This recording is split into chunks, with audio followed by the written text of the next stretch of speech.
उनके एक बड़े नेता कुलदीप शर्मा जी ने बयान दिया है। संपत सिंह जी का भी एक बयान आया था।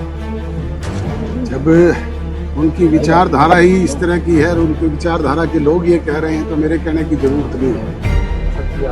मैंने तो कहा है चौधरी रणजीत सिंह हमारे परिवार के मुखिया हैं, बड़े हैं, वो प्रयास करें, पहल करें, मैं उनके साथ हूँ। निश्चित तौर पे पार्टी डे बाई डे मजबूत हो रही है और आपने पिछली मीटिंगों को भी आजकल सोशल मीडिया के जरिए मैंने जैसा कहा देखा होगा। हमारे युवा योद्धा सम्मेलन से हमने इस कार्यक्रम की शुरुआत की थी और अब निरंतर पूरे हरियाणा प्रदेश के सभी जिला मुख्यालयों पर इस तरह के आयोजन हैं और उसके बाद 90 के 90 विधानसभाओं में भी जाएंगे और फिर गांव-गांव तक पार्टी के संगठन को इसी तरीके से प्रभावी और मजबूत बनाने का काम करेंगे। कांग्रेस ने भी अपना संगठन बना, 11 साल बाद जिला अध्यक्ष चुने, 11 महीने बाद नेता प्रतिपक्ष चुने गए, प्रदेश अध्यक्ष चुने गए। क्या मानते हैं कांग्रेस मजबूत होगी अब?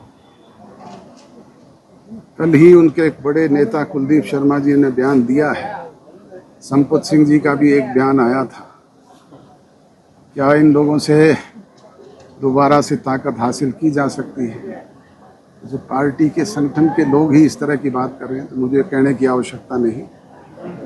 ये तो वही लोग हैं जिनको पहले ही लोग आजमा चुके हैं और अब तो चले हुए कारतूस हैं। आज तो रोहतक जिला के लोग ही ये कहते हैं कि आज हमें सत्ता से दूर बिठाने का काम अगर किसी ने किया है तो वो भूपेंद्र सिंह हुड्डा और उसके परिवार ने किया है। सर, अगर बात करें वर्तमान सरकार की, वो कहती है कि 24% एमएसपी पर लेके, लेकिन बाजरे की खरीद नहीं हो रही पूरे हरियाणा में। आप 24 तो क्या एक भी मुझे गिनाओ। नरमा कपास की किस तरीके से दुर्गति हो रही है, 1000 रुपए से भी कम खरीदारी चल रही है। आपके यहाँ पे बाजरा मंडी में आ रहा है, बाजरे की दुर्गति हो रही है। इसी तरीके से धान की दुर्गति हो रही है। कोई पूछने वाला ही नहीं है, कोई खरीदार। एमएसपी तो क्या औने पौने दामों पे किसान को लूटा जा रहा है।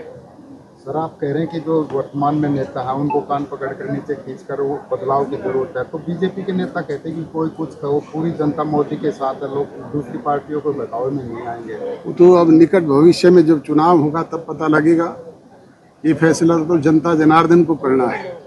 आज लोग इनसे पूरी तौर पे दुखी और परेशान है, इसीलिए मैं कह रहा हूँ कि समय है अब बदलाव का।